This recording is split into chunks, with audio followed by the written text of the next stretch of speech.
Hello humans on this random planet called Earth, and welcome to my channel.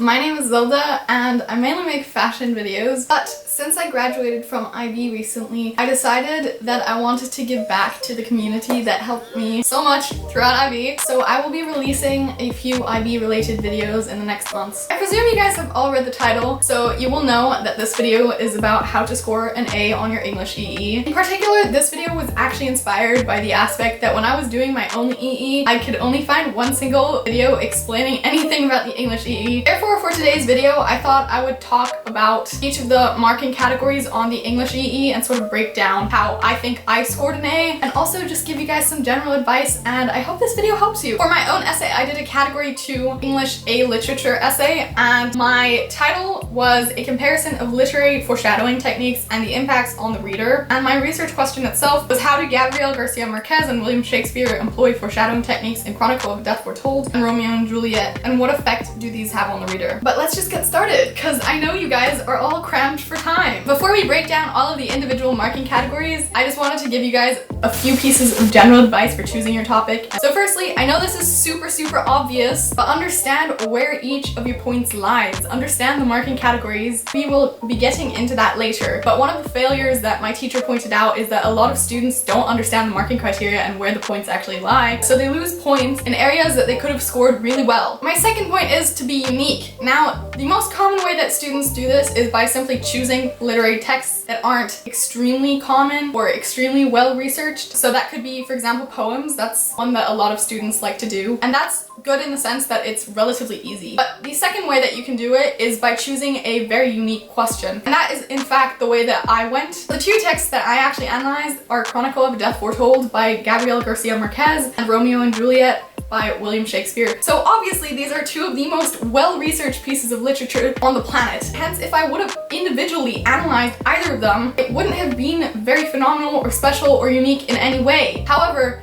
my question itself was quite unique because what I investigated and compared was their foreshadowing techniques. Now, even though individually they have had research into their foreshadowing techniques, my research focused on comparing their foreshadowing techniques because they're from two completely different genres and two completely different points in time. And therefore, that in itself was unique. If you decide to go my route, it is much easier to find secondary sources. For example, with my question, I could find a lot of research on the individual pieces separately, or comparing Shakespeare to Shakespeare, or Chronicle of Death Foretold to another work by Gabriel Garcia Marquez. So my point is just that you may be at a slight advantage if you can think of a research question that is unique rather than the works that are unique, because that way it will make it way easier to find secondary sources. Ideally, you want both to be unique, but you need to be unique in some respect. My third point is just that you should choose texts that are well researched. And this is sort of where being unique becomes a bit of a problem, because if you choose works that are too unique, it's likely that you won't find other research. Therefore, you will lack secondary sources. However, if you choose two literary works that are very well researched and come up with a unique question, it will be so easy to find secondary sources. That's why, again, I recommend coming up with a unique research question rather than unique pieces. Just make sure that no matter what literary works you choose, there's enough research to help support your essay. Okay, moving into category A. This one is focus and method and is worth 6 marks. Generally, I'd say this one is quite self-explanatory. There's only two things I really want to point out for this. Firstly, your research question has to be an actual question. I think most people make their research question an actual question, but every single year the IB comments that there are several students that do not have an actual question, so just make sure that you have a real question. Secondly, throughout your essay, you need to answer your own question. The best way that I've been taught to do this is naming your point and giving evidence through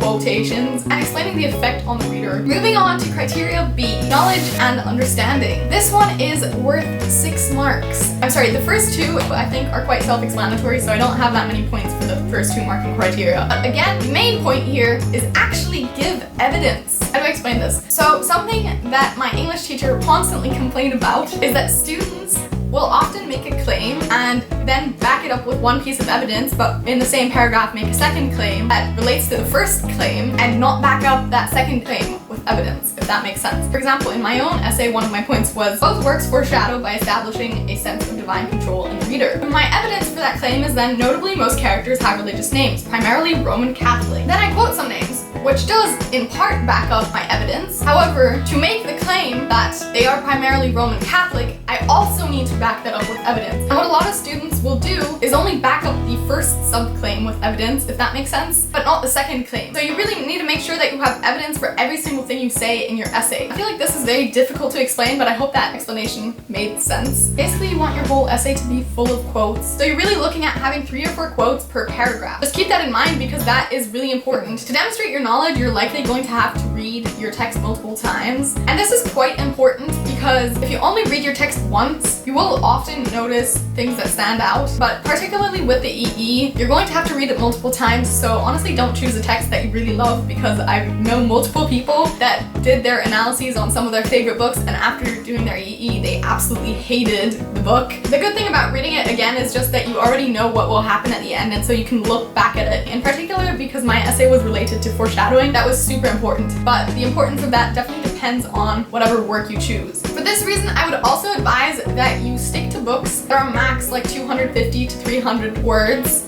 Pages, because if you pick a novel that is 600 pages long, that can just be really draining to read over and over again. So yeah, choose novels that aren't super long. Ideally, you want something that's around 200 pages or so though, or as aforementioned, just some poems or something. Also, don't just take some claims from things like Cliff Notes or whatever other platforms there are. It is likely that not everything they say is right. And in fact, if you look for your own evidence, you will often realize that a lot of the claims made on platforms like that aren't correct by necessity. And to demonstrate your knowledge, you should really come up with your own points. I know this is inherent, but I would very much recommend just don't look at any Cliff Notes things or anything. And I would also advise that you choose modern text simply because the language is far easier to understand, and so you will struggle less with your understanding of the actual text, as it will be much easier to just grasp what's going on and understand different concepts and the subtleties than if you chose older texts where you may not know many of the words because they're not used in everyday language. So don't choose Shakespeare, guys. Moving on to criterion C. This one is critical thinking, and it is worth the most points by far. It is worth 12 marks. Alongside criterion E, this is apparently the criterion where people lose most of their marks. Obviously, it will be easier for you to demonstrate critical thinking if you actually understand your text, which again is why I recommend you choose modern texts. Pretty much for every claim you make, you want to cite an academic journal. So around every paragraph you have throughout your essay, you want to cite some sort of academic journal. I know this will likely be easier for students at private schools because those tend to have paid-for databases that you can just access. However, if you are at a public school like I was, and you're doing IB and your school doesn't have any of these databases that allow you access to all sorts of journals, there's 2 main things I would recommend. The first one is Google Scholar, which I think is the most commonly used one. Some of their stuff obviously links to other databases that you can only access if you pay for them. However, they do have some good research, but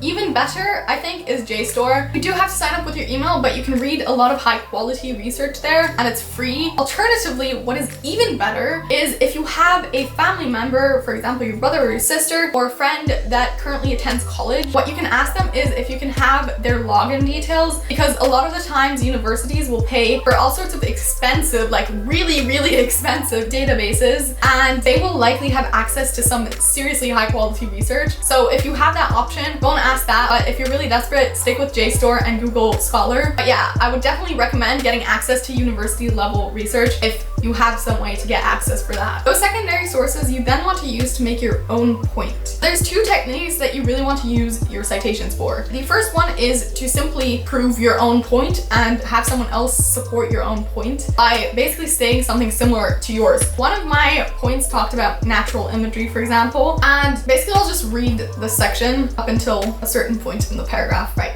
On the other hand, Shakespeare utilizes light imagery, repeatedly contrasting light, darkness, day and night. Already illustrated in scene 1, Montague worries away from the light, steals home my heavy sun, shuts his windows, locks fair daylight out, and makes himself an artificial night. Here, wordplay creates a contrast between the sun transmitting light and Romeo, Montague's sun bringing darkness through the artificial night. Thus, as Stanley Wells writes, Romeo's first love anticipates his second. And then the citation. Here what you see is me making my own point and then having someone else support that point, who concluded something similar to what I did. Gotta drink some water.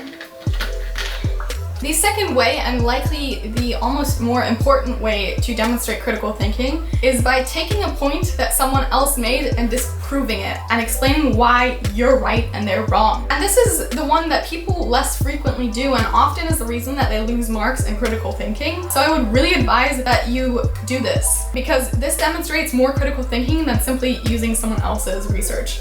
Again, I will read a section of my own EE. This one's a pretty long paragraph, so bear with me. I hope this makes sense. This section discusses how poison used throughout Romeo and Juliet foreshadows Romeo's own suicide by poison. In this case, I quoted Tanya Pollard, which was my secondary source. I really need to drink something, my god. I'm sorry, I've been speaking so long that my voice is getting like very rough, but I'm just going to read the section now. Tanya Pollard argues, while the nature of potions is uncertain for much of this play, its final castings as poisonous upholds the play's generic status as a tragedy, and yet it suggests that poison of tragedy may be, in its own paradoxical way, medicinal. So now, after the citation, this is basically what I wrote. Conversely, this is true, since poison arguably acts as a medicine, mending the rival families and stopping the age-long feud. However, the nature of potions is not uncertain for most of the play. The symbol of potions is always combined with references to love, primarily Romeo and Juliet's, further supported by Romeo describing love as a choking gall and perseveringly sweet. Shakespeare's strategic employment of symbols of choking poisons contrasted with sweet love evidently foreshadows Romeo's suicide and explores the hardship of love, examining the suffering that Romeo and Juliet's love caused. Romeo dying by poison further constructs dramatic irony, and through the final unification of the families hence fulfills the prologue. As you can see, what I did here is agree with part of the statement that someone else said. However, I simultaneously disagree with the suggestion that the nature of poison is not known throughout most of this play. And that in a sense demonstrates critical thinking, because I am disagreeing with them and proving why I'm right. And that's kind of what you have to do. You could, for example, find a citation from someone who said something that you completely disagree with, but you then have to go and prove why you are right. And that's one of the best ways to demonstrate critical thinking, because it shows that you're not just quoting things from Cliff Notes and assuming that they're true or something. And I would highly recommend you do that, because otherwise you are very likely to lose marks. Moving on to criterion D, formal presentation. This one is also worth 6 marks. As you can presume, this is basically just the way that your text is layouted. So I just have a few general notes. Firstly, separate your text into paragraphs. This is quite obvious, and I think most people already do that. It is fine if your paragraphs are half a page long or almost a full page long, but you have to separate them in terms of how your essay makes sense, and that's obviously very specific to your own writing and what you're analyzing. Also, an extremely good way to organize your essay is to make subsections. Since I was comparing foreshadowing, I had subsections like natural imagery, and then this whole subsection talked about natural imagery in Garcia Marquez and in Shakespeare, and then I compared them and had sort of a mini conclusion at the end of each subsection. Then I also had a subsection that was just my introduction and explaining where this essay is going. Generally speaking, the IB just loves subsections. No matter if it's a Chem IA or an English EE, they love subsections because it keeps clarity, and it means that whenever your reader is going through your essay, they know exactly what the main topic is. Also just means that when someone reads through your essay, they know what the overarching theme is of that section. If you don't have subsections and you transition from natural imagery to symbolism, it starts getting very confusing when you have 3,000 or 4,000 words. It's a lot. And so subsections are one of the best things to maintain clarity. Additionally, you need a title page on which you just want your title and then your research questions, as well as what EE category you did and your word count. My essay was 3,954 words. If you are interested, you want to go upwards of 3,500 if you want a good quality essay, because it just allows you to analyze more. Part of this is also just that you don't write any more than 4,000 words, because you will automatically have a point subtracted if you write even 4,001 words. So don't write more than 4,000 words. And by the way, your word count does include footnotes if they are explanatory footnotes. So the only footnotes you can have that do not count as part of your word count are sources. After your title page, you then want a table of contents.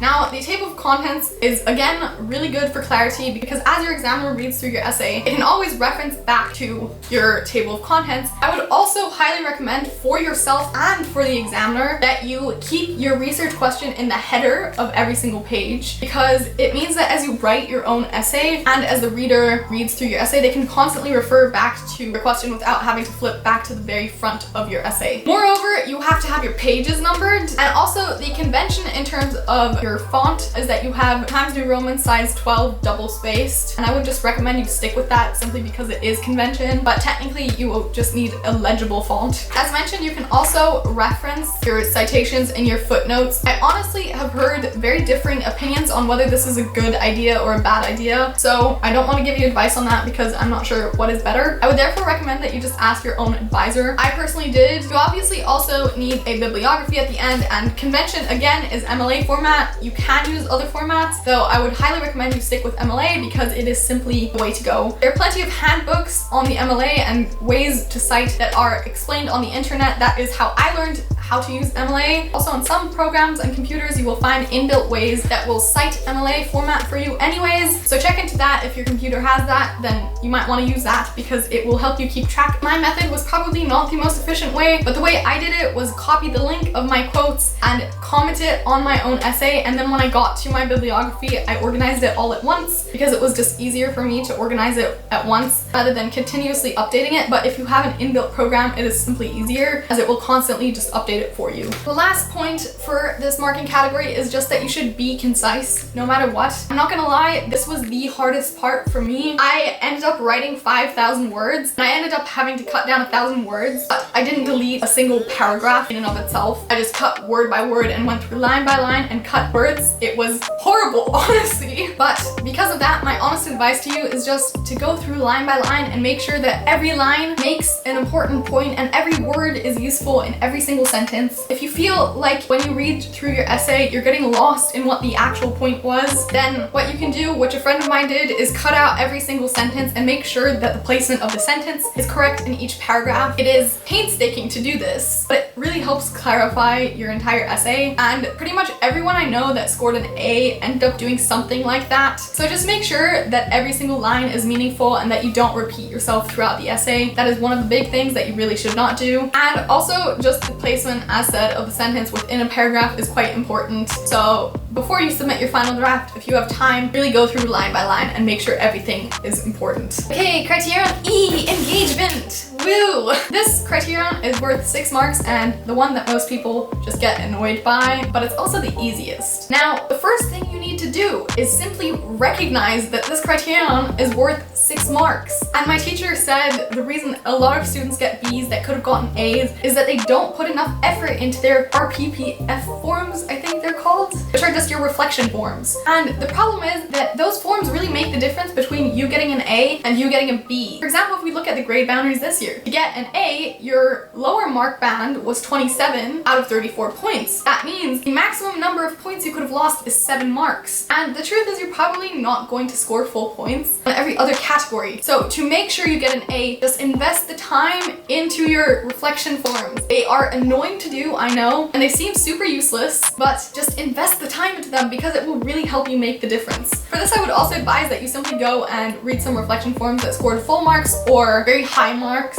as you will start to understand how to write them. And except for staying within your word count, obviously your reflection will be extremely personal because it is what you learned, and therefore the only person that can make this good is you. And I think you can find this on the teacher support material on the IBO website as well. Otherwise, I'm certain your school will provide you with one, or you can probably find some on the internet. I will be linking the teacher support material below for you to check out. Moving on to final advice. We have finally reached the end. Firstly, very obvious, but get yourself a good advisor, guys, if you can anyways. I know that some schools don't have great support systems, but if you can, get yourself a good advisor. The main reason for that is just that they give you good feedback and also that they kick you in the ass to actually do your work, because we all know that IB students are stressed, but you just have to do your work, and if you can get an advisor that can do those two things, you're pretty much set to go. Additionally, I would recommend you look at subject reports and see what they say about extended essays and common mistakes. And finally, I'd also say it is extremely useful to go and read extended essays that have scored A's in the past. The teacher support material on the IBO website actually provides some for, I believe, every single EE category that you can do, and I would highly recommend you go and read this, because they not only give you the essay, but they give you the examiner's comments on it and how many marks they scored in total. So go and read those, guys, because even though it's not on your own work, you will understand how to write your essay better. I will link that below, and I will also link my own extended essay below if you want to read it. Obviously, this goes without saying, but don't plagiarize my work or anyone else's work. I have gotten my diploma, and the only person that will be rejected is you. So just do your own work and please don't plagiarize. I know for most of you this is extremely obvious, but I'm gonna say this as a disclaimer anyways. But yeah, that was pretty much all of the advice I have on how to get an A on your extended essay for English A. I hope this video helped you, and I will be releasing some more IB videos throughout the next few months. Other than that, I hope you guys all succeed in IB, and I wish you guys all lots and lots of luck for your extended essay and IB diploma in general. You guys can do this, and if you're writing your EE, it's not that much further, guys. You can do this. I believe in you, and we all suffered through this. And also, if you feel like checking out my other videos, you're welcome to do so. These are obviously mainly fashion based, because I mainly make fashion videos. So go and check those out if you're interested. And otherwise, just have an awesome day, guys. Bye!